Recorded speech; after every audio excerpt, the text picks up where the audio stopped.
राम कृष्ण हरी हरि जय हरे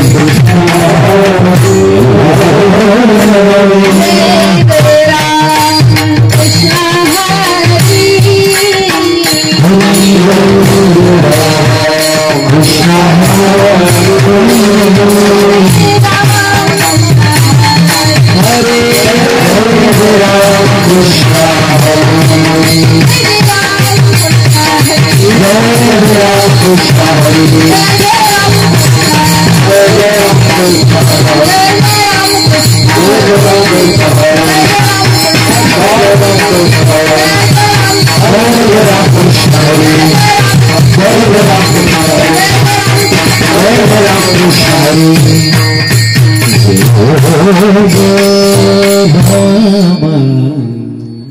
रूप पाहता लोचनी लोचनी रूप पाहता लोचनी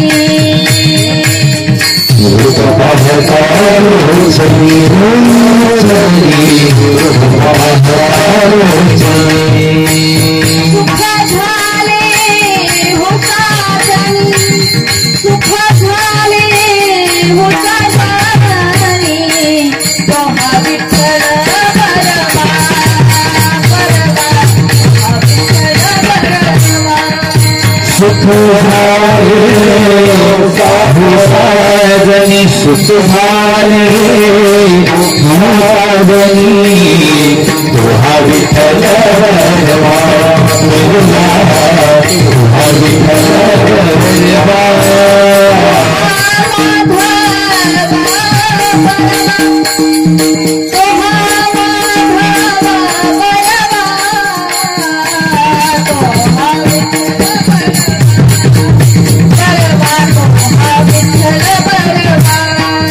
तुम्हारा करिया तुम्हारा बरवा विठल बरवा विठल बरवा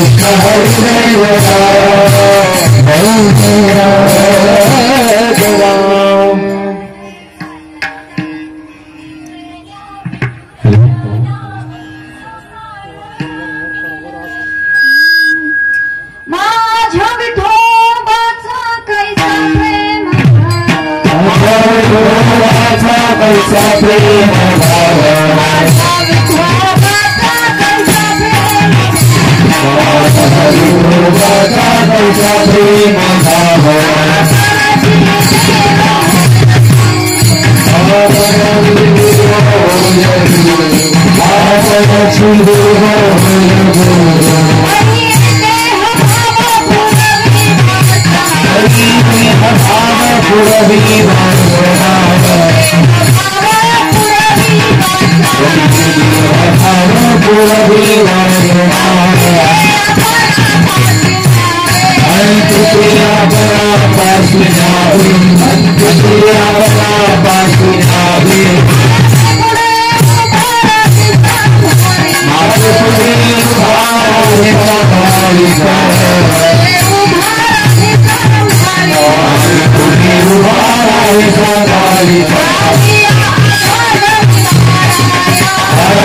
कैसा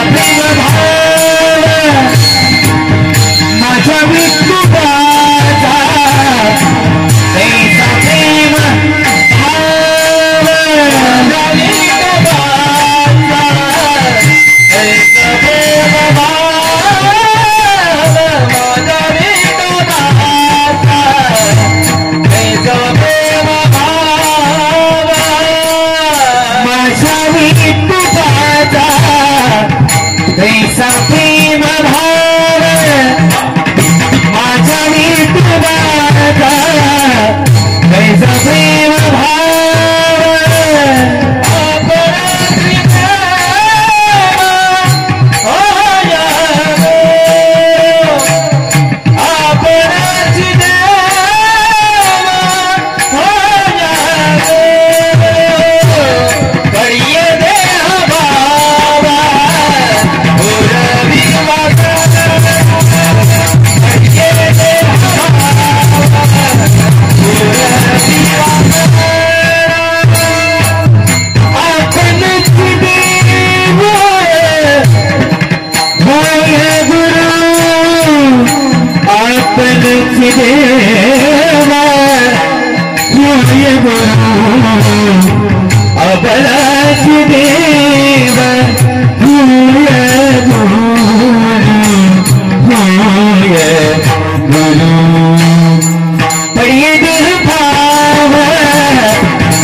होय गुरु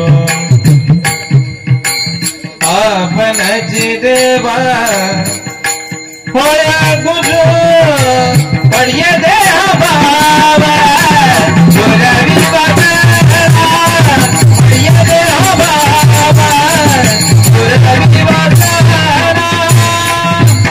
अपन देवा हुआ गुरु रेगा अंते तेरा बना अदना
विठ्ठल विठ्ठल विठ्ठल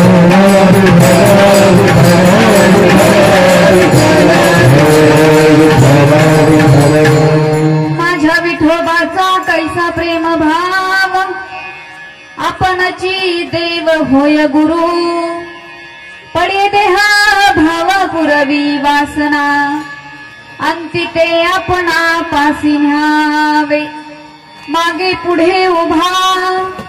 मागे पुढे उभा राहे सांभाळीत आलिया आघात निवाराया पडे देह भाव पुरवी वासना अंती ते आपणा पासी न्यावे योगक्षेम त्याचे जाणे जड भारी वाट दावी करी धरोणिया पडे देहा भाव पुरवी वासना अंती ते आपणा पासी न्यावे तुका म्हणे नाही विश्वास जामनी पहावे पुराणी विचारोनी पडे देहा भाव पुरवी वासना अंती ते आपणा पासी न्यावे विठ्ठल विठ्ठल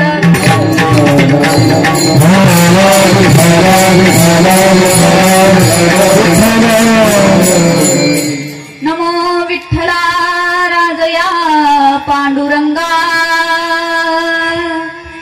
नमो रुक्मिणी माऊली ज्ञान गंगा नमो पुंडलिका नमो चंद्रभागा नमस्कार माझा रुक्मिणी पांडुरंगा पंढरीच्या देवराया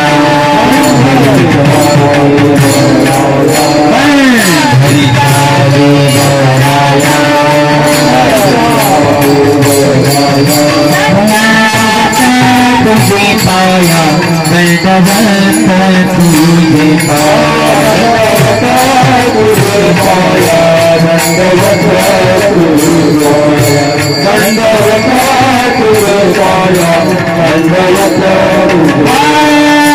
पंढरीचा दीन दया दंडवत तुझे पाया दंडवत तुझे पाया दंडवत तुझे पाया पंढरीचा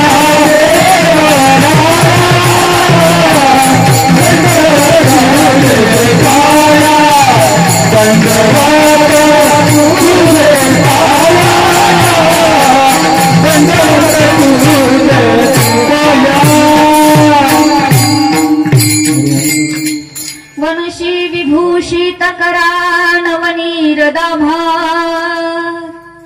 पितांबरा दरुण बिंब फलाधरोष्ठात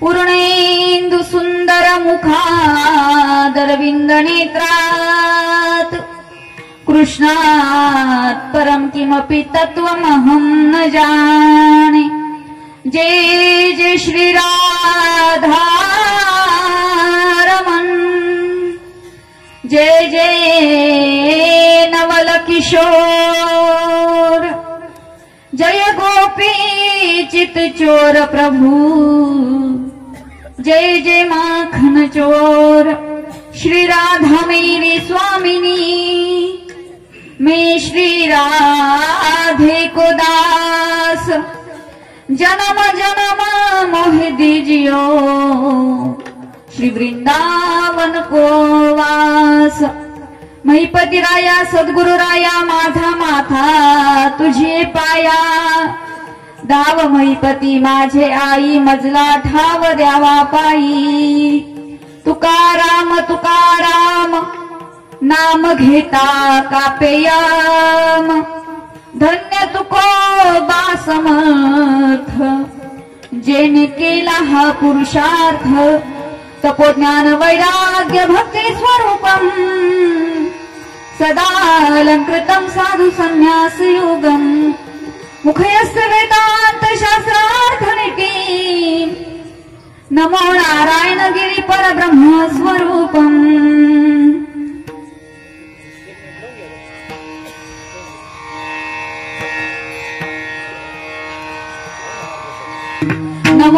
ज्ञानेश्वरा नमो ज्ञानेश्वरा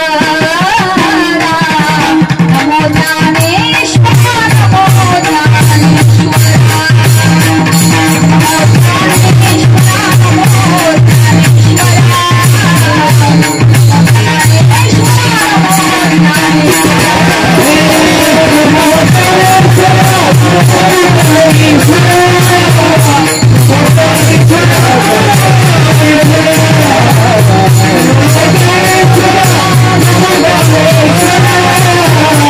नमो ज्ञानेश्वरा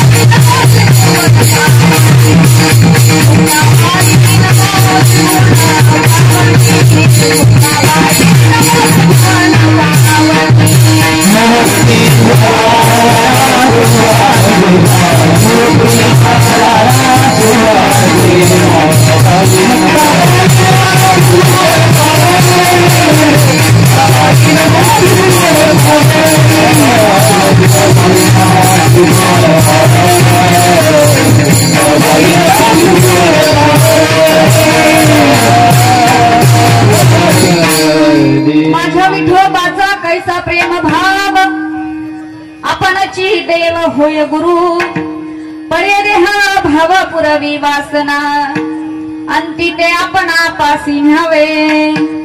प्रस्तुत प्राप्त प्रसंगी प्राप्त स्थळी आजच्या कीर्तनरूपी सेवेसाठी निवडलेला अभंग महान भगवत भक्त देहुनिवासी जगमान्य संतमान्य राष्ट्रमान्य पंचमवेद निर्माते नव्हे या भूतलावर ज्यांनी अघटित अशी घटना घडवून दाखवली ती प्रयाण काळी देवे विमान पाठविले आणि मानव देह घेऊन या निजधामा गेले.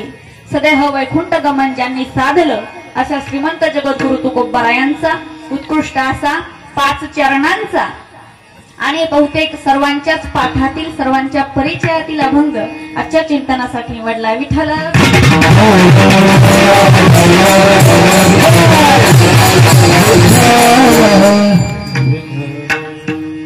अनेक जन्माच्या पुण्याईने आपल्याला हा मानवी देह प्राप्त होत असतो आणि त्याही पेक्षा अनंत जन्माचे सुकृत पदरी त्याचे मुखी हरिपैठा होय या नाथबाबांच्या उक्तीप्रमाणे की भगवंताचा सप्ताह करणे नामजप करणे अखंड हरिनाम सप्ताह करणे आणि त्या सप्ताहाचा भागीदार होणे कुठल्याही सेवेच्या रूपाने हे परम भाग्य आहे. आणि त्याच पांडुरंग परमात्म्याच्या कृपेने सर्व साधू संतांच्या आशीर्वादाने त्याचप्रमाणे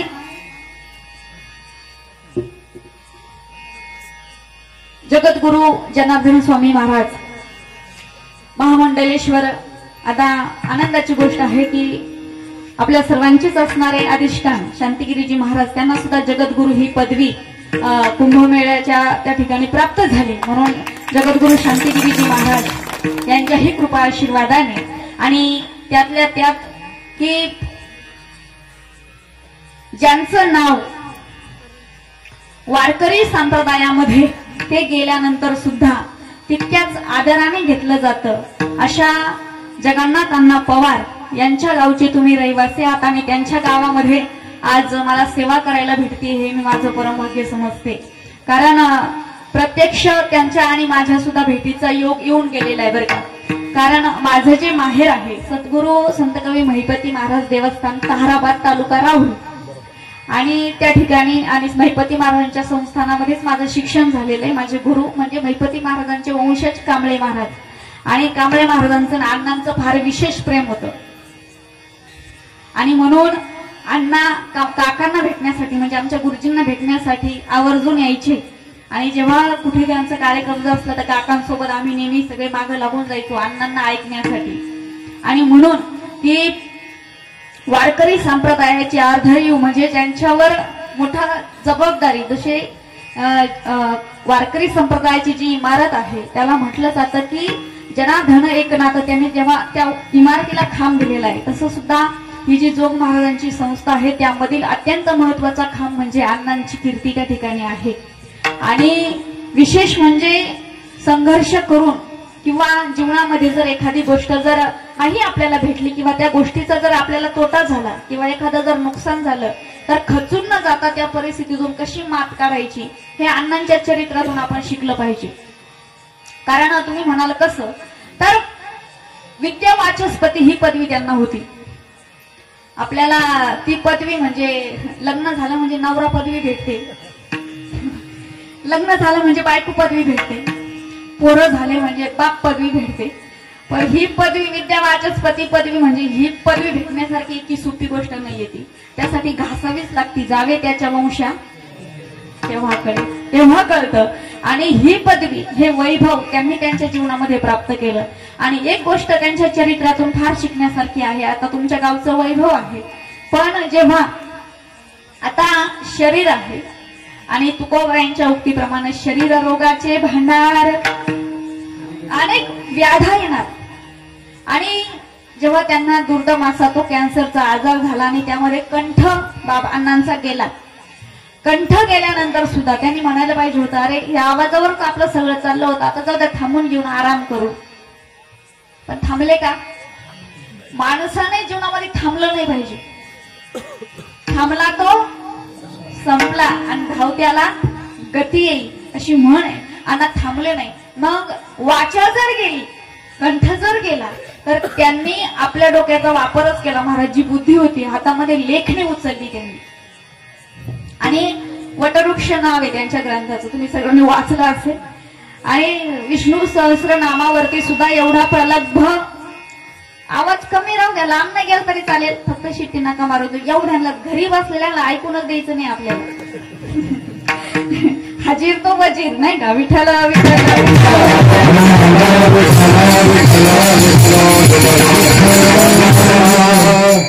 विष्णू सहस्रनाम. आता ज्याची संहिता झाली नाही त्याला ते वास्तवी येत नाही महाराज, तुम्हाला माहित असेल.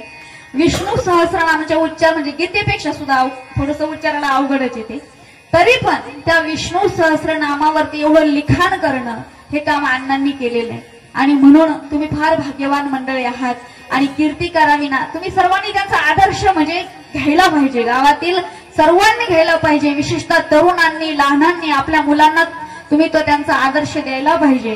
कारण एखादाच अशी कीर्ती करून जातो. महाराष्ट्रात असे काही रत्न झाले, माणसाने कीर्ती अशी करावी की ज्यावेळेस सिंधुताई सपकाळ गेल्या, लताताई मंगेशकर गेल्या, अटल बिहारीजी वाजपेयीजी गेले, अब्दुलजी कलाम गेले, त्यावेळेस अख्खा देश रडत होता. ज्यावेळेस आपले अण्णा गेले, जे असतील वारकरी संप्रदायाची ज्येष्ठ श्रेष्ठ मंडळी, अख्खा वारकरी संप्रदाय रडत होता. हा आदर्श घेतला पाहिजे की गेल्यानंतर सुद्धा राहिल्या तो कीर्ती जगात माझी, राहिल्या त्या कीर्ती जगात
राहिल्या त्या कीर्ती जगामध्ये.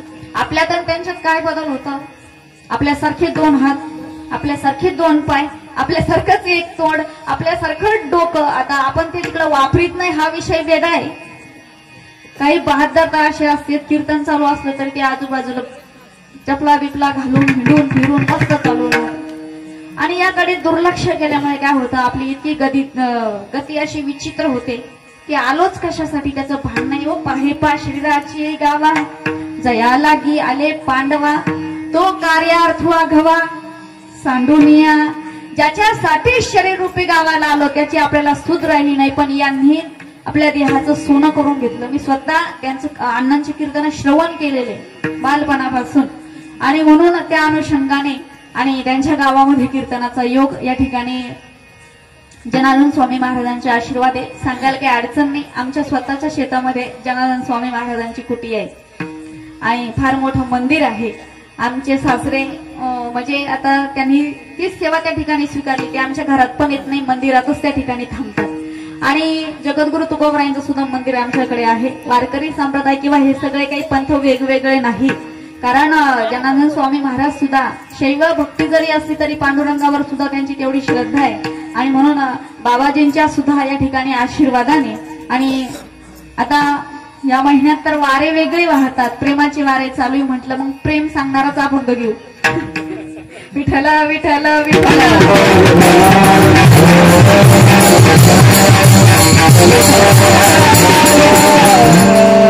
वेगवेगळे प्रेमाचे वारे वाहत आहेत म्हणून प्रेमच सांगूया म्हणून अभंग तसा निवडलाय. तर अभंग घेताना फार मोठा लांबलचक घेतलाय बरं का, 5 चरणाचा. पण आता असं झालंय 1 तास उरला खटवांग, आता 1 तास उरला सुरेखाताईशी, म्हणून 1 तासामध्ये काय करायचंय तेवढं करायचंय आपल्याला. आणि म्हणून या ठिकाणी असणार संपूर्ण लामणगावची सर्व मंडळी, त्यामध्ये समस्त गावकरी व भजनी मंडळी, शिवनेरी ग्राम प्रतिष्ठान, श्री गणेश मित्र मंडळ, जयबाबाजी भक्त मंडळ, लामणगाव, धारणखेडा, सर्वांच्याच सहकार्याने सुरू असणारा सप्ताह आणि आजची सप्ताहातील 4थ्या दिवसाची कीर्तनरूपी सेवा माझ्याकडे आलेली आहे. ज्याप्रमाणे साधू संत आशीर्वाद देतील, ज्ञानोबा तुकोबराया बुद्धी देतील, त्याप्रमाणे अभंग सोडवण्याचा प्रयत्न करेल. विठ्ठल.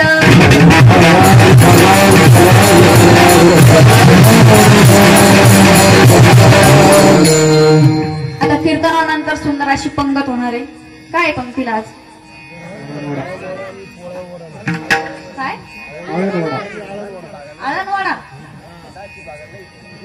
ते काय मला माहित नाही, आता ते झाल्यावरच कळ. सुंदर अशी, हा ते नगर जिल्ह्यात नाहीये, आमच्याकडे आमटी भाकरी असती. हा त्याच्यामुळे आम्ही आमटीचा वास आला का ज्ञानेश्वर माऊली करून घेतो. आता वर्णाचा वास आला का मग ज्ञानेश्वर माऊली करू, आहे की कीर्तन सुरू झालंय. काय हसू आलंय पेप्सी एकट्यालाच का, असं कुठं राहतं का, एवढ्या पंक्तीला पाहिजे. विठ्ठल विठ्ठल विठ्ठल.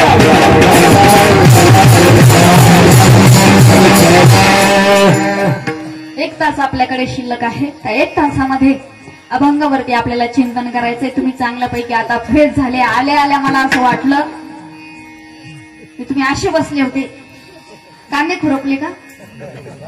हा नाही, चालू आहे आता कांदे खुरपायचे. तुम्हाला खोटं वाटण, पण मी सुद्धा आज गावाला पाणी भरून आले.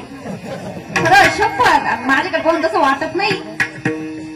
शेतकरी आपण कष्ट केले पाहिजे, पण कीर्तनात बसताना असं महाराजाच्या दाव्याला आल्यावर बसायचं नाही. वाईट वाटतं महाराजाला. मला तर खरंच कधी कधी असं वाटतं की माझा नेमका दावा चालू आहे काय. असं फ्रेश बसा, तुम्हाला जास्त वेळ टांगळणार नाही आणि तुम्हाला तात्पुरतं बरं वाटेल किंवा तुमचा खूप टाइमपास होईल असं कदाचित मी बोलणार नाही, पण तुम्हाला बरं वाटेल आणि तुम्ही अण्णांच्या गावची मंडळी आहे, चांगलं ऐकायची सवय असेल तुम्हाला, त्या अनुषंगाने मी बोलण्याचा प्रयत्न करणार आहे. विठ्ठल.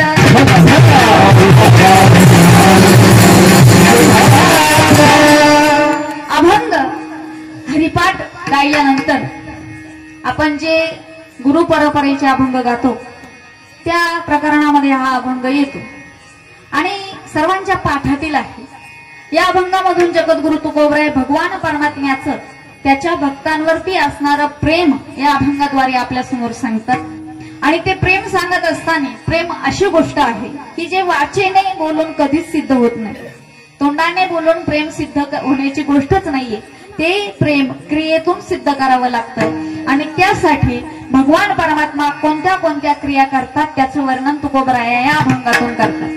तुकोबराया सांगतात की बघा माझ्या भगवंताचा प्रेम भाव कसा आहे की ज्याच्यावरती प्रेम करतो, ज्या भक्तांवरती प्रेम करतो त्याच्यासाठी हा भगवान परमात्मा आपणची देव होय गुरु, देव म्हणून त्यांची सर्व कामे करतो. पण वेळेप्रसंगी भक्ताला मार्गदर्शन करण्यासाठी भक्ताचा काय होतो, गुरु सुद्धा होतो. एवढंच नाही, भक्त देवाकडे कधी काही मागत नाही, म्हणून तो काय करतो, पढिये म्हणजे वाचतो. देहभाव, त्यांच्या देहामध्ये जे भाव आहे, जी वासना जर भक्ताच्या अंतःकरणामध्ये एखादी इच्छा जर उत्पन्न झाली तर न सांगता त्याची ती इच्छा पूर्ण करतो आणि अंती ते आपण पासी न्यावे, अंतकाळी त्या भक्ताला आपल्या स्वस्वरूपामध्ये विलीन करून घेतो. एवढंच नव्हे तर भक्ताच्या मागे पुढे उभा राहतो, त्याचा सांभाळ करतो आणि त्याच्यावर येणारे जी संकट आहेत त्या संकटांचं काय करतो, निवारण करतो. एवढंच नाही तर हाच भगवान परमात्मा भक्तांचा योग क्षेम जाणतो आणि भक्त जर परमार्थ करताना वाईट मार्गाला जर लागला, रस्ता जर चुकला तर हात धरून परमार्थाची वाटचाल हाच भगवान परमात्मा करवतो. आणि शेवटी तुकोबराया सांगतात की आमच्या या वचनावर, आमच्या या बोलण्यावर जर तुमचा विश्वास बसत नसेल तर काय करा, पहावे पुराणी विचारुनी. हा झाला अभंगाचा सरळ भावार्थ. आता पाहू समाचार विस्तार से. विठ्ठल विठ्ठल.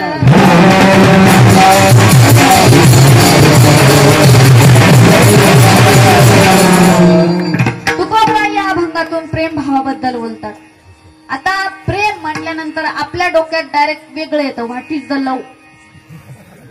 लव म्हणजे काय, एक पोरगा एक पोरगी रात्रभर मोबाईलवर चॅटिंग करत बसणे, याला प्रेम म्हणणार का तुम्ही. आता डे चालू आहे, hug day, fish day, propose day, chocolate day, Valentine day, अमका डे, तमका डे. प्रेम हे केवळ एका विशिष्ट दिवशी सिद्ध करण्याची गोष्ट आहे का. प्रेम केवळ एक चॉकलेट दिल्याने सिद्ध होणारी गोष्ट आहे का. प्रेम म्हणजे काय, प्रेमाची अनुभूती म्हणजे काय, याचं वर्णन आमच्या साधू संतांनी या ग्रंथांमध्ये करून ठेवलं. प्रेम नव्हे दाविता सांगता बोलता, अनुभवा चित्ता चित्त जाणे, संतांचे उद्गारे. प्रेम हे असं पांचट या गोष्टींना महाराज प्रेम म्हणत नाही. याला फक्त एक वासना, याला फक्त एक वेळ घालवण्यासाठी, थोडक्यात टाइमपास म्हणून जे साधन आत्ताच्या काळात केलं जातं त्याला आपल्या पोरापोरींनी प्रेम हे नाव दिलं. असं प्रेम की ज्या प्रेमापुढे पोराला पुरीला आपल्या आई बापाने आपल्याला 25 वर्ष सांभाळलं यात सुद्धा भान नसणे, याला तुम्ही प्रेम म्हणणार का. हे जर प्रेम आहे तर मग आपल्या आई बापाने आपल्यावर केलं ते काय. ते प्रेम, त्या प्रेमाविषयी महाराज बोलत नाही. प्रेम ही फार श्रेष्ठ गोष्ट आहे. आमच्या साधू संतांनी सांगितलंय, सबसे ऊंची प्रेम सगाई, सबसे ऊंची प्रेम सगाई, दुर्योधन का मेवा त्यागा, दुर्योधन का मेवा त्यागा, साल विदुरा घर खाई, सब सबसे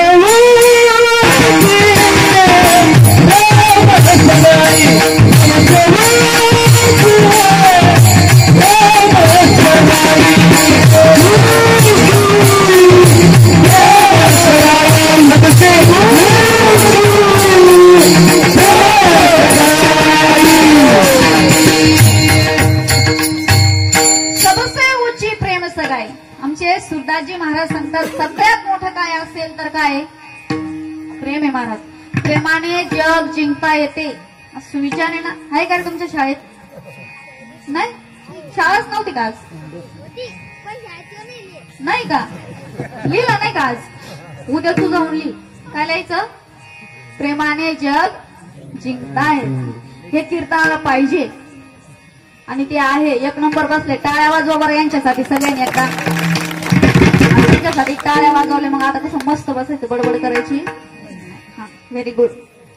तर सगळ्यात श्रेष्ठ काय, प्रेम आहे. महाराज सांगतात सगळ्यात मोठी भावना ही प्रेमाची आहे. आणि हे प्रेम सांगण्यासाठी जगद्गुरु तुकोबराया या अभंगामध्ये वर्णन करतात. भगवान परमात्म्याच्या प्रेमाविषयी बोलतात. प्रभू सुद्धा प्रेम करतो महाराज, देवालाही प्रेम करता येतं. मग देव प्रेम नेमकं करतो कोणावर? आता देवाचं सगळ्यांवरती प्रेम आहे, पण सगळ्यांवरती सारखं नाही, थोडाफार कमी जादा आहे. तुम्ही म्हणाल कसं? आता आपण 3 टप्प्याद्वारे विचार करू. पहिलं, देवाचं तुमच्या आमच्यावर सुद्धा प्रेम आहे, आपल्यावर सुद्धा देवाचं प्रेम आहेच की. दुसरं, त्याच्या घरच्यांवर सुद्धा त्याचं प्रेम आहे, बायका पोरं आहेत की त्याला, फार मोठी फौज आहे त्याची, त्याच्यावर सुद्धा प्रेम आहे. आणि तिसरं म्हणजे त्याची भक्ती करणारे म्हणजे त्याच्या भक्तांवर सुद्धा त्याचं काय प्रेम, फार प्रेम आहे. तुमच्या माझ्यावर सुद्धा प्रेम आहे. आता आपल्यावर देवाचं प्रेम आहे की नाही? आहे की नाही? नाही आहे ना? हा, आपल्यावर सुद्धा देवाचं प्रेम आहे. कारण देवाचं आपल्यावर जर प्रेम नसतं तर एवढं सुंदर शरीर त्यानं आपल्याला दिलं असतं का? या शरीरासाठी लोकांनी नम्र लावले, स्वर्गीचे आमारा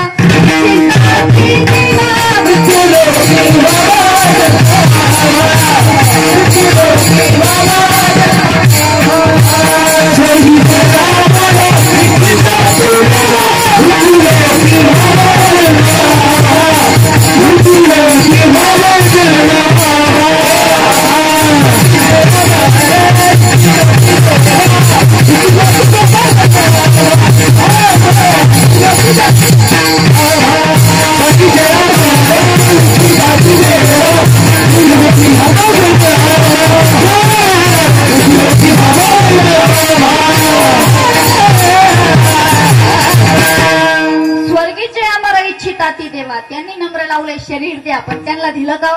नाही दिलं. 84 लक्ष योनीमधून भगवान परमात्म्याने शरीर फक्त कोणाला दिलं? फक्त आपल्याला दिलं. बरं, असं जसं नाही दिलं, देवी दिला देह. आता भजना शब्द आहे, पण आपल्याला पुढचा शब्द घ्यायचा आहे. देवी दिला देह गोमटा. कसा दिला? गोमटा शरीर आपल्याला दिलं.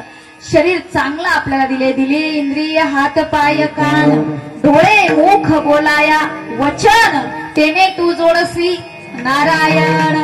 शरीर आपल्याला दिलं, एवढं चांगलं शरीर दिलं, एवढं सगळं काही दिलं, टापटीप दिलं, कुठंच त्यानं खराब खुराब ठेवलं नाही, सगळं व्यवस्थित दिलं, इतकं सुंदर आपल्याला दिलं. आपण जर एखाद्याला पाहिलं तर पाहतच राहतो. एखादा माणूस इतका सुंदर असतो की त्याच्या रूपाचे आपल्याला काय पडते?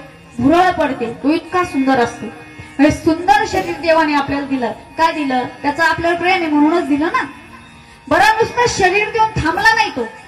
त्याचं एक नाव विश्वंभर आहे. त्याला काय म्हणतात? विश्वंभर. विश्वाचं भरण पोषण करतो म्हणून विश्वम.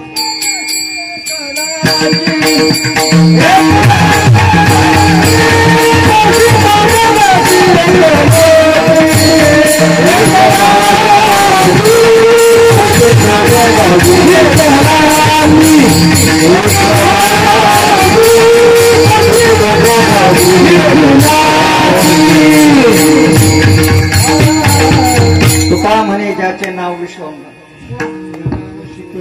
एकदम योग्य प्रमाण दिलं महाराजांनी. पोषितो जगासी एकलाच. त्याचं नाव विश्वंभर आहे, सगळ्याचं भरण पोषण करतो म्हणून. लोक उगाच म्हणतात आम्ही एवढं कमीतो, आम्ही एवढं कमीतो. अरे जब दंत नहीं थे तभी दूध दिया, आप दंत दिए हे तो अन्न नाही ते का? सगळं देवानं आईच्या पोटात दिलं आपल्याला बाबा. फक्त अशी एक गोष्ट आहे, ती बाहेर आल्यावर आली आपल्याला 1 वर्षांना.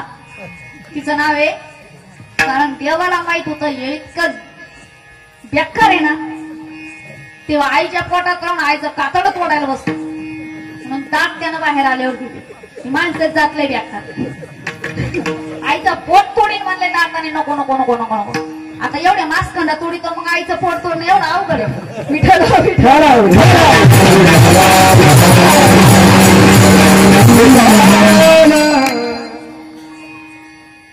साधी सिंपल गोष्ट. जनावर तोडतोय तेव्हा माणूस तोडणं काय अवघड आहे. म्हणून दात नव्हते तरी पण बाळा दुधा कोण तरी ते उत्पत्ती. अरे ज्यांना पोट दिला ना भरणार तोय. महाराज इतकी लीला आहे त्याची. जसं जसा स्त्रीचा गर्भ वाढतो तसं तसं तिच्या स्तनातलं दूध वाढतं. ही त्याची लीला आहे. ज्यानं पोट दिलं अन्नही देतो. म्हणून आपल्याला बघा शरीर दिलं, आपलं पोट सुद्धा तोच भरितो. तिसरी महत्वाची गोष्ट, कीर्तन झालं म्हणजे अजून नाही झालं, पण कीर्तन झालं, तुम्ही जेवले आणि जेवल्यानंतर तुम्ही घरी गेले आणि तुम्ही झोपले आणि तुम्ही झोपले पण सकाळी उठलेच नाही, म्हणजे असं होऊ नाही, पण तुम्ही उठलेच नाही तर काय केलं जाईल? राम राम राम राम राम राम निघावं लागेल तुम्हाला. चौघांचा खांदा पत्र्याचं शेड जय हरी. रात्री झोपणं आपल्या हातात आहे मंडळी, ऐकताय ना? रात्री झोपणं आपल्या हातात आहे पण सकाळी उठणं आपल्या हातात आहे का? रात्री जर झोपले सकाळी उठले नाही तर जय हरी. म्हणजे रात्री झोप. तुम्हाला धक्का स्टार्ट गाडी माहिती का? धक्का स्टार्ट धक्का स्टार्ट गाडी माणसाची नाही बरं का, गाडी म्हणते मी. नाही तुम्हाला असेल तुमच्या गावात एखादा, आता गावाचं नाव लांबण गाव आहे म्हणून म्हटलं बरं का.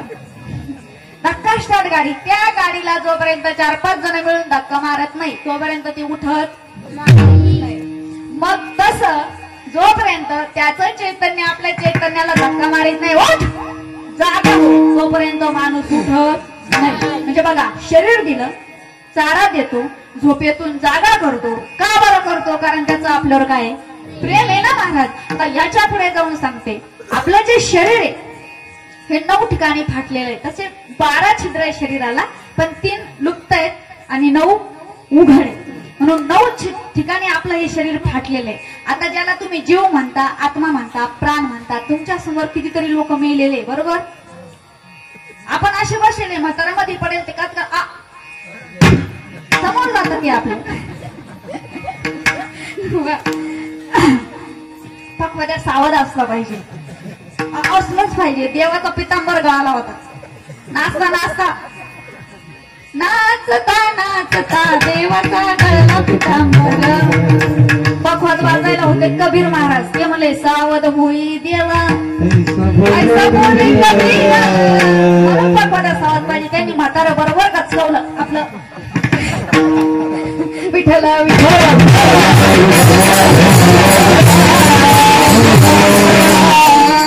आपल्या समोर माणूस जीव सोडतो, शरीर आपलं सोडतो. आपण त्याचा जीव जाताना काय केलाय? आपल्या समोर मेलाय ना, बरोबर आहे नाही आजी? आपण सगळे बसलेलोय, ते मध्येच गेलं. मग त्याला तुम्ही जीव म्हणता, प्राण म्हणता. थोडं लक्ष देऊन ऐका. जीव म्हणता, प्राण, आत्मा काय म्हणता तुम्ही त्याला? तो तुमच्या समोर गेला का नाही? मग तुम्ही पाहिला का? आता तू कशी लोटिंग केलं? मग का बरं नाही पाहिला? का बरं नाही पाहिला? पाहिला, हा राईट, दिसलाच नाही. पाहिला, आम्ही पाहिला असता.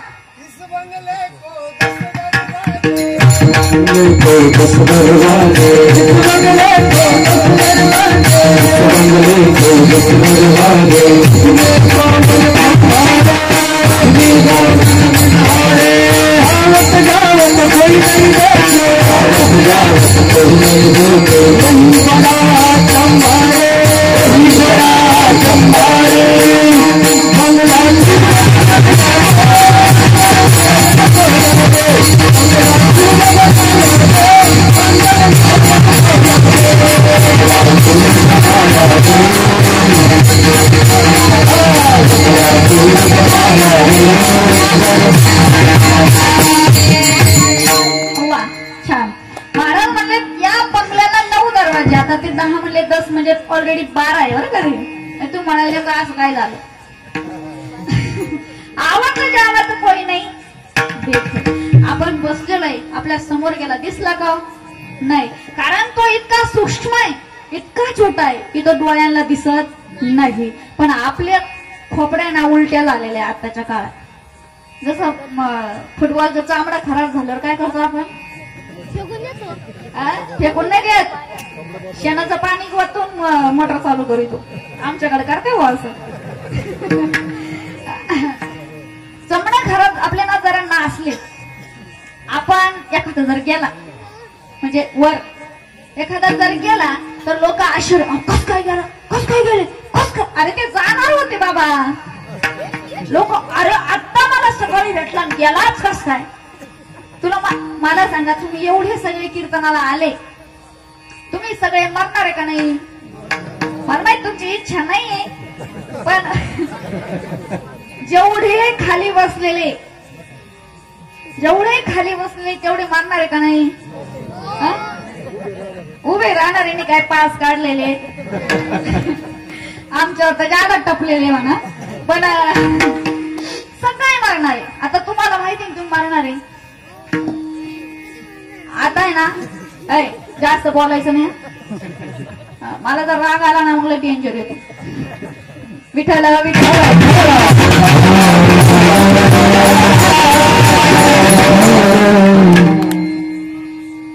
सगळे आपण मारणार आहे. आपल्याला माहिती आपण मारणार आहे.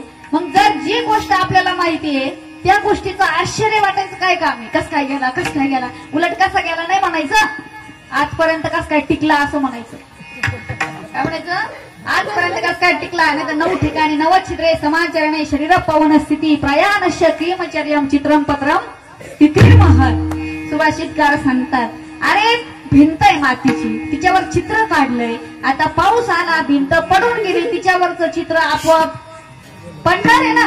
मग पडलं कस काय पडलं कस काय पडलं. अरे भेट गेली म्हणजे ते पडणार आहे. कस काय मिळाला म्हणायचं. कस काय टिकला असं म्हणायचं. नाही तर 9 ठिकाणी फाटलेल्या जागेतून कधीच निघून गेलं असतं. किंवा घेताना जर फुटलं असतं तर घेताना फुटलं असतं तर काय केलं असतं. इतके दिवस कस काय टिकलं त्याचे आभार माना. कारण फार गोड वर्णन आलंय. नवमास कष्टलासी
नवमास कष्टलासी 10व्याने प्रसूत झाली.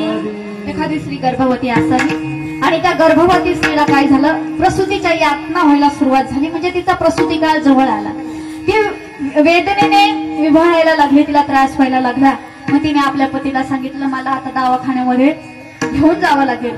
त्याने गाडी काढली. गाडीमध्ये बायकोला त्या ठिकाणी बसवलं आणि दवाखान्यामध्ये गेले. दवाखान्यामध्ये गेल्यानंतर डॉक्टरांनी स्ट्रेचर आणलं त्याच्यावरती तिला टाकलं. आतमध्ये नेलं. आतमध्ये नेल्यानंतर डॉक्टरांनी सर्व तपासणी केली. सर्व तपासणी केल्यानंतर डॉक्टर घाई गडबडीने बाहेर आले. बाहेर आलेल्या माणसाला डॉक्टर म्हणाले का हो तुम्ही या बाईचे पती का. डॉक्टर म्हणाला हो. मग एक समस्या आली का अडचण आलेली. म्हटले फार कॉम्प्लिकेटेड केस आहे तुमची. मग एक निर्णय तुम्हाला लवकर घ्यावा लागेल. पटकन मला सांगा आणि या कागदपत्रावर काय करा तुम्ही सही करा. तुम्हाला डॉक्टर नेमकं झालं काय ते मी सांगितलं. मुलगा आडवा आलेला आहे आणि जो नाळ आहे त्याचा पूर्ण त्याच्या गळ्याभोवती काय झालेला आहे फास पडलेला आहे. मुलाचा निसर्गरित्या जन्म होऊ शकत नाही. म्हणजे नॉर्मल डिलिव्हरी होऊ शकत नाही. आणि एक तर तुम्हाला मुलगा भेटल नाही तर मुलाची आई भेटेल. त्याच्यासमोर प्रश्न पडला पुरुष मंडळी. समजा समजायचं जे तुम्हाला. समजा तुम्ही जर तिथं असते तुम्ही तिथं नाहीये बरं का. तुम्ही जर तिथं असते डॉक्टरने जर तुम्हाला विचारलं असतं बायको पाहिजे का पोरग काय सांगितलं असतं इमानदारीत खरं बोलायचं बायकोची शपथ घेऊन. हा राईट यांनी सांगितलंय बघा बायको पाहिजे. यांच्या मिसेस कोण आहे त्यांनी लक्ष द्या बरं का. यांनी काय सांगितलं बायको पाहिजे. प्रत्येक पुरुष हाच निर्णय घेणार महाराज. शेवटी बायको आहे नाही का. त्याने सांगितलं डॉक्टर बाळाचे तुकडे तुकडे करून काढलं तरी चालेल पण माझ्या बायकोला मात्र काही झालं नाही पाहिजे. मला सांगा आता बायको म्हणणार आहे मला सांगा बायको म्हणणार आहे तुम्ही तुमच्या आईच्या पोटात असताना तुमच्या बापाने जर हा निर्णय घेतला असता तर तुम्ही आज कीर्तनाला असते का. म्हणजे मला सांगायचं एवढंच आहे की घेताना जर फुटलं असतं म्हणजे बघा त्यांनाच नाहीये सगळ्यांना घेताना जर फुटलं असतं तर काय केलं असतं हा माझा प्रश्न आहे. घेतानेच जर हे आपल्या हातातच आलं नसतं, तिथं दवाखान्यात गेलं असतं तर आपल्याला हा शब्द भेटला असता का? नाही. म्हणून कसा मेला असं म्हणायचं, आजपर्यंत कस काय टिकला असं म्हणायचं. मग आजपर्यंत 9 ठिकाणी फाटलेल्या जागेतून त्यानं ते चैतन्य जाऊ दिलं नाही, हे त्याच्या प्रेमाचं लक्षण नाही का? किती प्रेम करतो आपल्यावरती, किती प्रेम करतो बघा. शरीर देतो, अन्न देतो, झोपेतून जागा करतो, आजपर्यंत टिकून ठेवलं. एवढ्या गोष्टी आपल्यावरती करतो कारण त्याचं आपल्यावर काय? विठ्ठल विठ्ठल.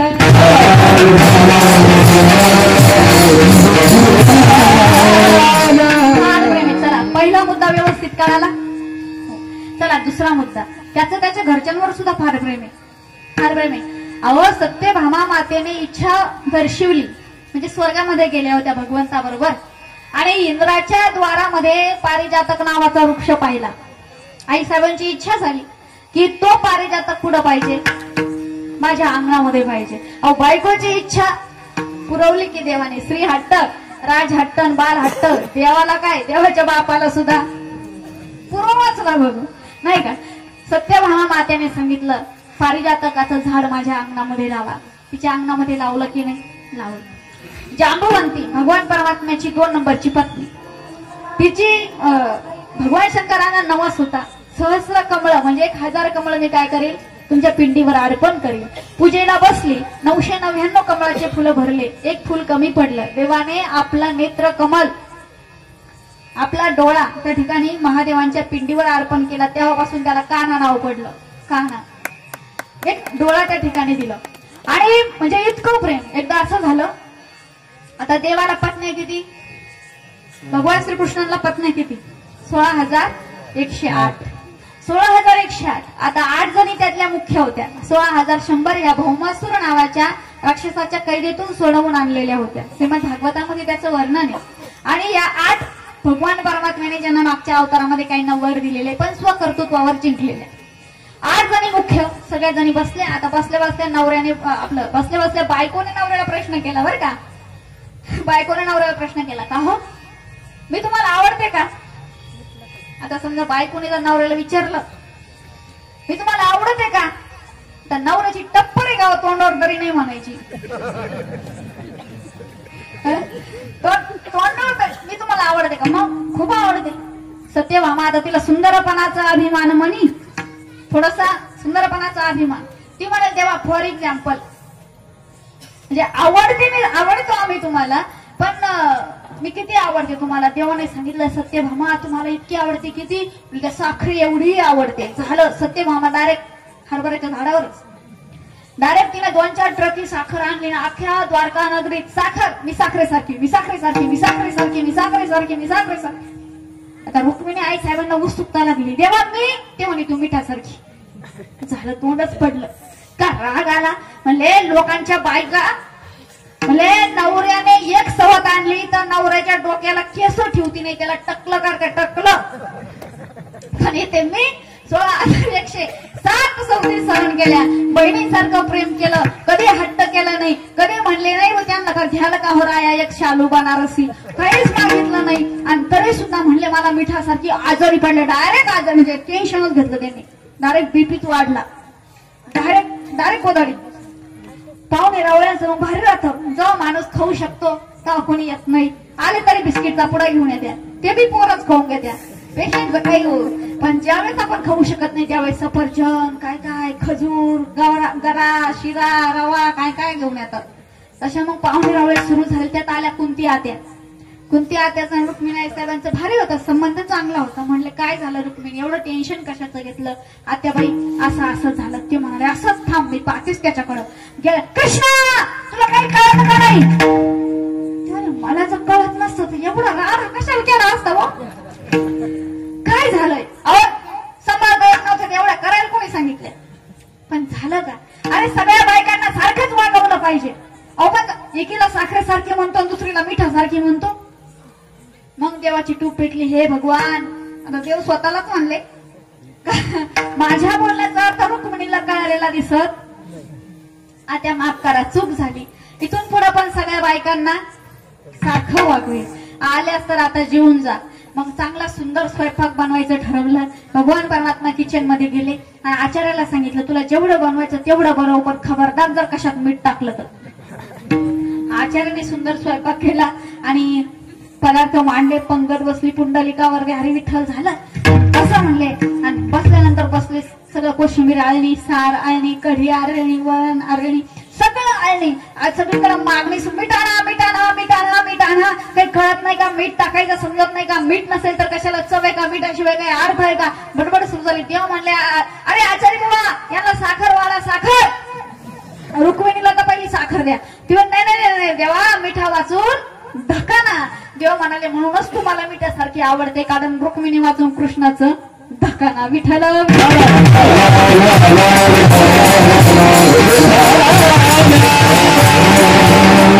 त्यांच्यावरती सुद्धा फार प्रेम आहे. सांबाने अनेक अपराध केले महाराज, जे भगवान परमात्म्याचा यादव वंशाचा जो विनाश झाला त्यासाठी एकटा सांब कारणीभूत होता. जांबवंतीचा आणि भगवान श्रीकृष्णांचा पुत्र. असंख्य अपराध भगवंताने त्याचे क्षमा केले ओ प्रेमापोटी. आता पुढे त्या ठिकाणी विनाश अटळ होता तो झाला, पण परिवारावरती सुद्धा फार प्रेम करतो. आणि तिसरा मुद्दा आपल्याला पाहिजे त्याच्या भक्तांवरती सुद्धा प्रेम, इतकं प्रेम करतो. काय करतो त्या प्रेमापोटी? पहिल्या चरणात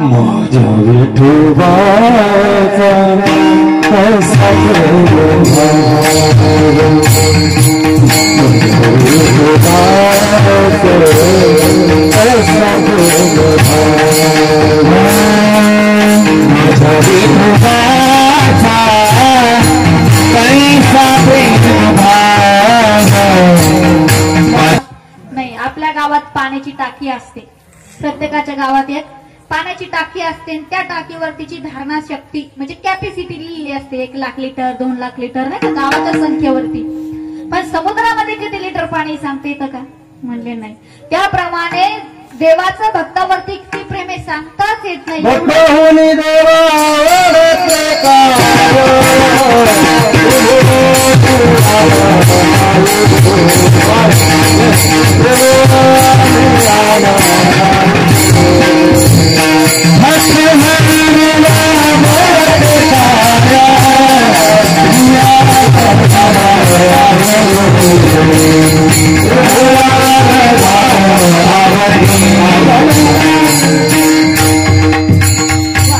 त्रिभुवनामध्ये अशी दुसरी गोष्ट नाही जी देवाला भक्तापेक्षा जास्त आवडते. महाराज म्हटले त्याला उपमाच नाही. संत मंडळींनी उपमा देण्याचा अनेक ठिकाणी प्रयत्न केला. महाराज संत मंडळींनी उपमा दिली देवाने आणि भक्तांनी, म्हणजे भक्तांनी देवाशी काही ठिकाणी संबंध जोडला. देवा तू माय, मी लेकरू, तू आमची आई आहे आणि आम्ही तुझे लेकर आहे. आईच्या मुलाच्या नात्याची उपमा देण्याचा प्रयत्न केला. जगामध्ये सगळ्यात श्रेष्ठ नातं म्हणता येणार नाही त्याला, पण जगामध्ये सगळ्यात श्रेष्ठ देण्यासाठी असणारं उदाहरण जर कोणतं असेल तर ते आई मुलाच्या नात्याचं आहे. म्हणून संत मंडळींनी आपली लेखणी त्याच्यासाठी उचलली. माऊलींनी असेल, जगद्गुरु तुकोबरायांनी उदाहरण देण्यासाठी ते नातं चांगलंय. म्हणले लेकराला आई आवडते. ते जर रडायला लागलं ना, ते जर रडायला लागलं त्याच्या समोर तुम्ही रंभा आणून उभी करा, नाही तर उर्वशी आणून उभी करा, आणि त्याची आई किती काळी असू द्या, तो रंभा उर्वशीकडे जाईन का आपल्या काळ्या आईकडे जाईल? काळ्या आपली हेंद्री काळी कशी असू द्या, पण त्याच्यासाठी ती कोण आहे?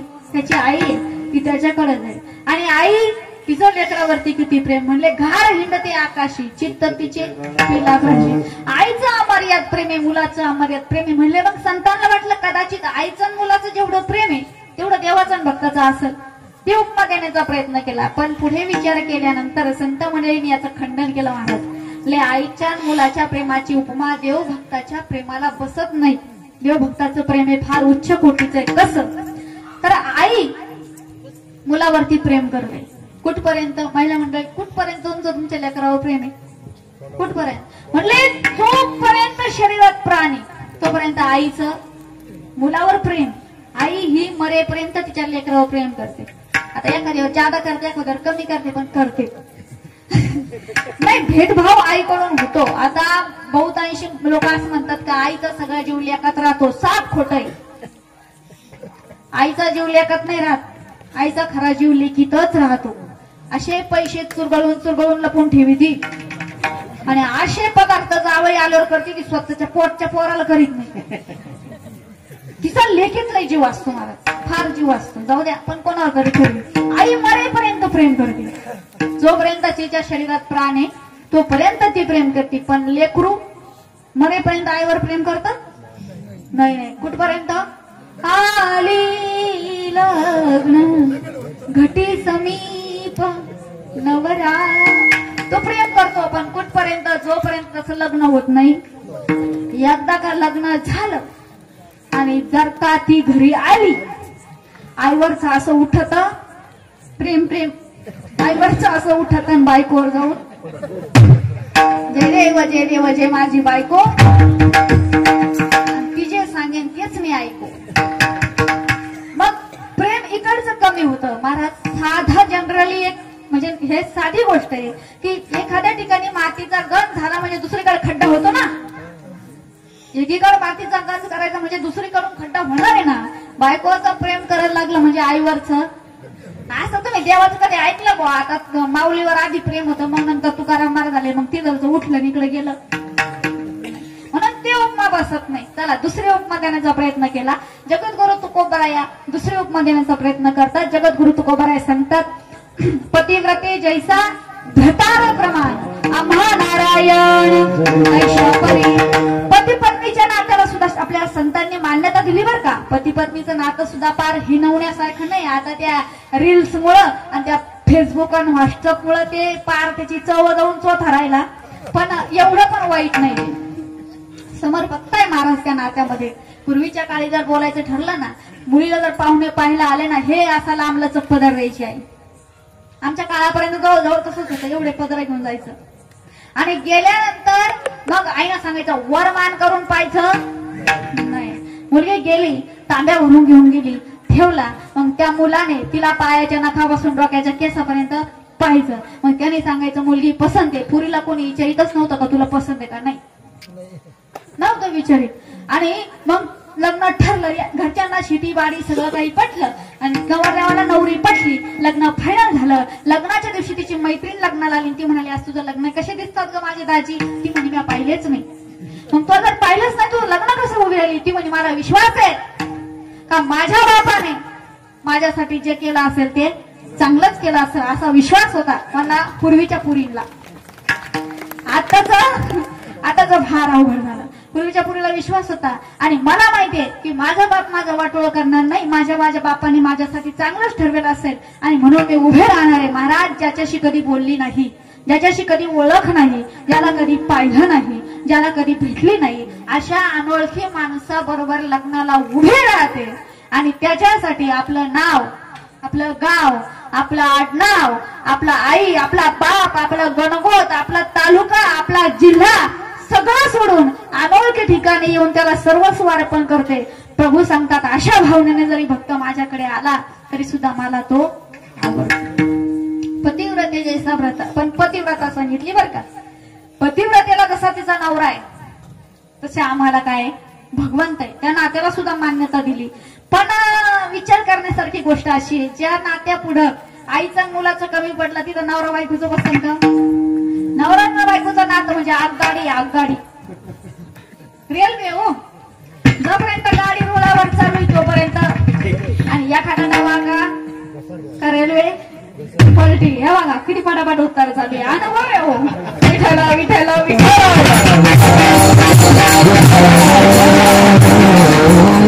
नवरा बायकोचं नातं म्हणजे इतकं अवघड.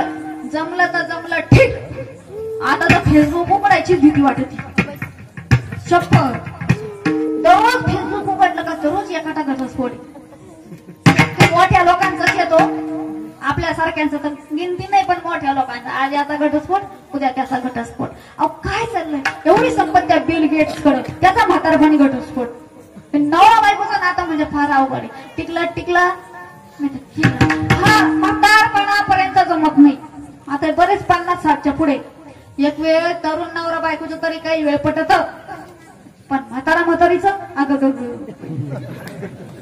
इतक्या बारकाईनं संसार करता महाराज. सप्ताह सुरू झाला तर कधी वर्गणी नाही. भाजी करताना तेल असं वापरते का किती दामन आणि तोच भाजी. दामन माहिती ना हा, तोच भाजी. आणि यांच्या घरी कधी मीटर ओढलेलं नाही. आकडे टाकू टाकू लाईट चोरी द्या. इतक्या बारकाईनं संसार. आणि म्हातारपणे काय बिघडलं काय माहिती. मुलं बाळा मोठी होत्या, पोरांच्या वाटण्या होत्या. म्हातारा एका पोराच्या वाट्यावर, म्हातारी दुसऱ्या पोराच्या वाट्यावर. दुसऱ्या दिवशी एकाच बांधावर गवत कापायला पण बोलतीच नाही. नेमकं काय बिघडलं तर कळत नाही. नवरा बायकोच्या नात्यातलं फार अवघड आहे महाराज. महाराज म्हणले एवढी रेल केली तिकडं. आपण ऐकलं कधी देवाचा आणि भक्ताचा घटस्फोट झाला नाही. म्हणजे नवरा बायकोचं नातं सुद्धा बसत नाही. मग ज्या नात्यापुढे आईचं मुलाचं कमी पडलं, ज्या नात्यापुढे पती पत्नीचं कमी पडलं, बाकीचे बसतील का? नाही. एवढं प्रेम. मला सांगा, जगात आपल्याला सगळ्यात जास्त आवडणारी गोष्ट कोणती? महिला मंडळी, तुम्हाला सगळ्यात जास्त काय आवडतं? काय? सोनं? हो. आणि तुम्हाला? पैसे? आताच्या काळात तेच लई पैसे आवडत. इतके इतके. एक जणाला कांदे विकले, लई भाव भेटला त्याला. 2 लाख रुपये आले. चोरांनी पाळतच ठेवली. हे मस्त मोमो गादीवर. आता 2 लाख रुपये आले, मी असं करीन, मी तसं करीन स्वप्नात. आणि ते झोपलेलं. निम्मी रात्री चोर आले. चोरांनी खिडकीच्या तारा तोडल्या. खिडकीच्या तारा तोडल्या. हे झोपे. आणि झोपल्या झोपल्या चोरांनी त्याच्या मानेला रामपूर लावलाय. उठ.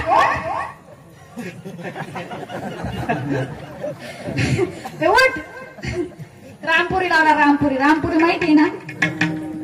त्यांनी राहून राहून दाखवली त्यांची कला. रामपुरी माहिती ना? कमीच सांगू नको ना.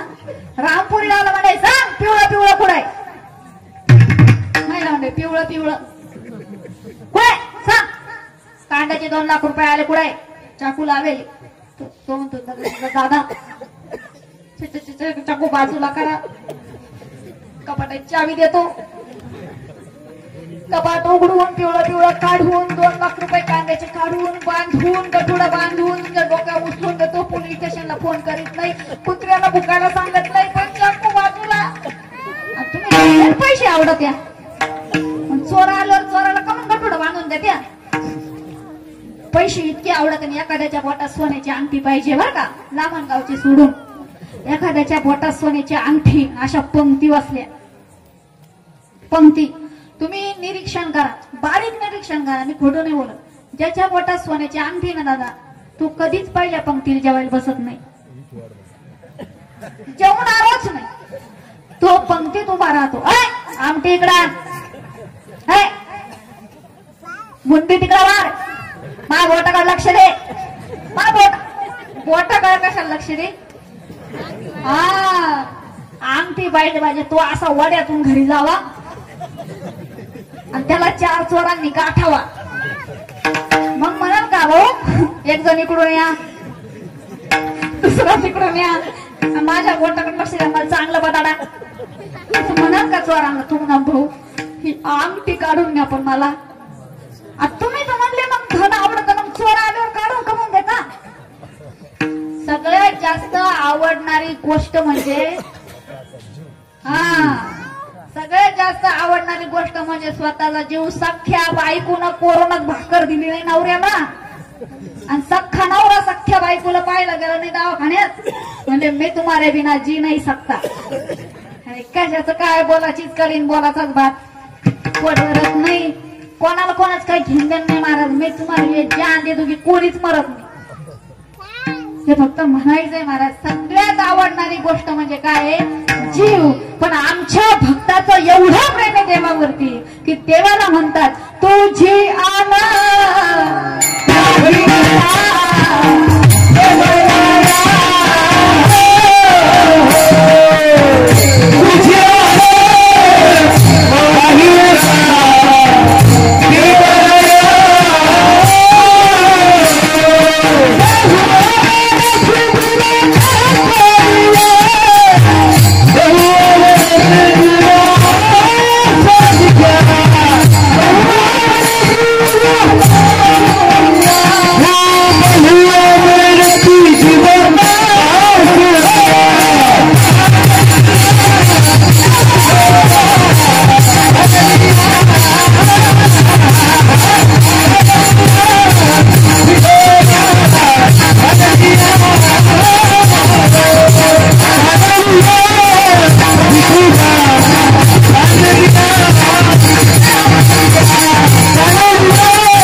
जीवापेक्षा आम्हाला जास्त कोण आवडतो?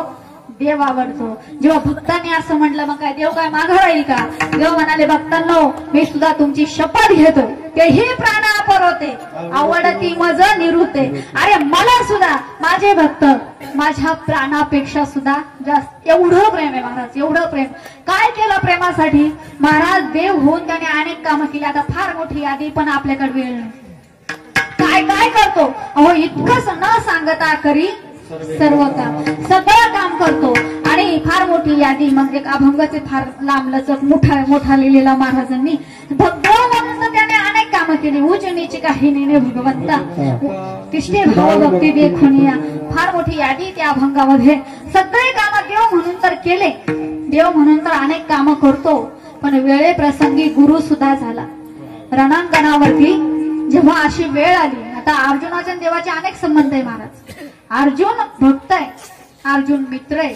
आणि भगवंताचा जे भागवतामध्ये 24 अवतार सांगितले त्यातील नर नारायण हा जो अवतार आहे त्यामध्ये नर म्हणजे भगवान विष्णू, नारायण म्हणजे अर्जुन आहे. ही त्यांची जोडी आहे.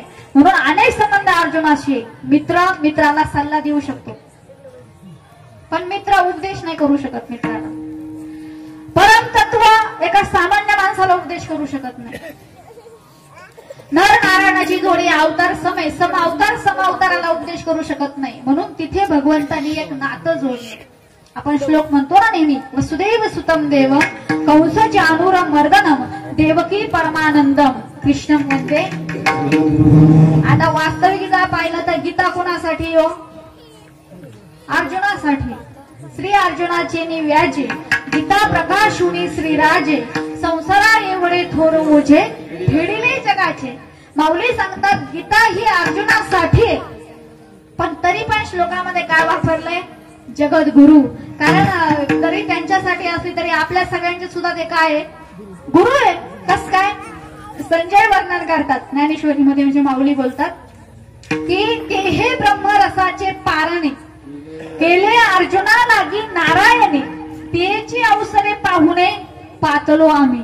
जेवण खरं अर्जुनासाठी होतं पण आम्ही ऐन टायमाला पाहुणे म्हणून गेलो. पंक्तीचा लाव अचानक जावई यावा, जावायसाठी आमरसन पोळ्या करावा ना आमच्यासारखा महाराज तिथं जावा. आता महाराज 50 बागे गेलेला राहतो. महाराजाला अशी आमटी का कधी कधी महाराजाला वाटतं उडी मारून पाहावा डाळ कुडे. जावई कितका बारा येऊन गेला, महाराज कितका बारा येऊन गेले पण लाभ नाही. पण जावयामुळे आज महाराज म्हणाले मला सुद्धा या पंक्तीचा काय झाला? लाभ झाला. तसं ज्ञान अर्जुनाला देण्यासाठी जेव्हा गांडीव त्या ठिकाणी हातातून गळालं भगवंत गुरु झाले आणि अर्जुनाला काय केला? योग्य रस्ता दाखवला. महाराज भगवंत प्रेमासाठी अनेक गोष्टी करतो. एक फार सुंदर भाव आहे की एका ब्रज रसिकाने भगवती श्री राधाराणीला विचारलं राधे को नसे पुण्य के तुमने हरि रोज तेरे घर आते हैं. राधे को नसे पुण्य के तुमने हरि रोज तेरे घर आते हैं. राधा जटाया जल भरने गई, राधा जटाया जल भरने गई. हरि घागर रोज उठाते हैं. राधे को नसे पुण्य के तुमने हरि रोज तेरे घर आते हैं. सगळ्यात जगात नंबर 1 चा भक्त कोण हा जर प्रश्न पुढे आला ना पहिलं बोट जातं महाराज वृंदावनातल्या गवळणींकडे. कणभर संसार सोडला नाही, कणभर संसार सोडला नाही पण क्षणभर प्रभूला विसरल्या नाही. संसारामध्ये राहून आपलं नत निधी है जिस यार ने उसको स्मरत बार बार, नाक दिया जिस यार ने उसे भूल गई ना. अरे अवघड गमत आहे. ज्यानं नथनी दिली ना त्या नवऱ्याचं मोकार कौतुक, ज्यानं नथनी घालायला नाक दिली त्याचं ध्यानच नाही. दिवा सुद्धा असे लावते का जरात आल्यावर पळत जातील पटकन दिवा लावून येतील. एपिसोड मोडायला नाही पाहिजे. फार अवघड स्थिती झाली. लोक देवाला रुसतात, काही झालं का वाईट, देवानं आमचं वाटोळ केलं. देवाला काही काम नाही का तुमचं वाटोळ करायचं सोडून? तर तेवढंच आहे का? महाराज तुका म्हणे कार्य देवासी रुसावे आणि मनासी पुसावे काय